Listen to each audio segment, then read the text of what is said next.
What's up everybody, and welcome to the third episode of Very Japanese Games. And today's episode is kind of a response to my friend Joshua over at Games of War, and he recently did a video about shoot-em-ups, or shooters, and being a fan of that genre myself, I figured I'd give him a recommendation of one of my favorite recent shooters, and that game is this one. Otomedius Gorgeous.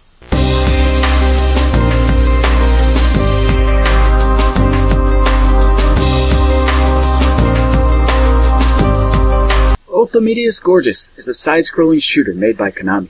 For fans of shooters, you'll definitely recognize Konami's pedigree in this area, with games like Gradius and Life Force and Twinbee in their portfolio. That being said, Otomedius is Konami's first shooter in nearly 18 years. They haven't made any other arcade shooter since 1999's Gradius 4. So, how did it turn out? The first thing you'll notice about Otomedius is that even though it's essentially a space shooter, in place of spaceships, you play as girls, or maybe the one token guy. And they're referred to as angels. There are initially 6 characters to choose from.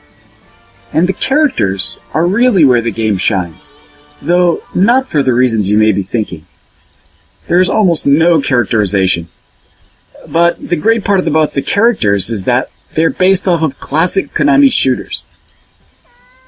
You have Aoba Anoa, based on Gradius, Erutron, based on Life Force, which is also known as Salamander, Amon 5, the only male character, based on Thundercross, Madoka, based on Twinbee, Diol Tui, based on Zezex, which is known as Aureus in the US, and Tia Num, based on bosses from both Life Force and Gradius.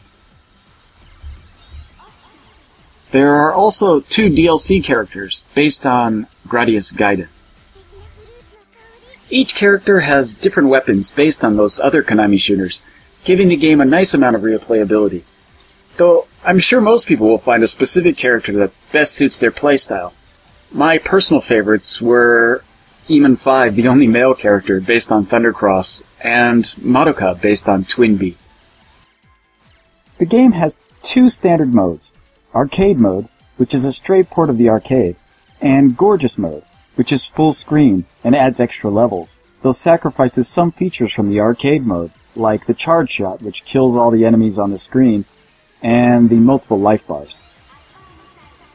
Each level has a theme that ranges from somewhat standard Konami space shooter fare to high levels of weirdness. When you start, you're fighting things like spaceships that shoot slow-moving bullets and missile-firing walkers, but soon you'll be fighting crabs, dragons, flying sarcophaguses, and penguins. So many penguins. You've got flying penguins, waddling penguins, flying penguins, mech-piloting penguins, penguin construction workers, penguins driving ice cream trucks, ice-smashing penguins, penguin mummies, penguins and UFOs, and probably a bunch more than I'm forgetting. The game's bosses range from various bullet and a laser-emitting spaceships to more off-the-wall things like giant gun-mounted flying turtles, or a giant floating cat in an oyster shell, or maybe a Egyptian-themed barge that is, of course, covered with shooting penguin heads. There's a good amount of goofiness, but also a good amount of space shooting to reel it back in from going over the edge. The boss battles hit a nice sweet spot. They aren't ridiculously difficult, but they aren't so easy that you can destroy them without dying without a lot of practice. There is definitely a bit of strategy required in selecting the right weapons for certain bosses, and also the added skill needed to keep those upgrades until the end of the level. There's also an online battle mode where you can be pitted against 2 other players for a high score. Beyond being a great shooter, this game is full of fan service for fans of Konami's other shooters. Beyond the characters, the stages show off other nods to the old series as well by doing things like showing scenes from some of those older games in the background of the final stage. Some of these things are more obvious though. Check out this scene and compare it with the original scene from Zezex.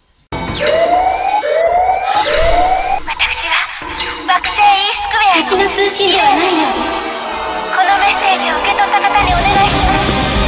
お願い。私の星を古代の記録映像が再生されています。私の星を助けて。私は惑星イスクベアのイレーヌ。人類が惑星上飛行を。If you're a fan of collectibles, this game has truckloads. Clearing stages gives you a ranking and a set amount of points based on that ranking. And with those points, you can unlock cards and artwork.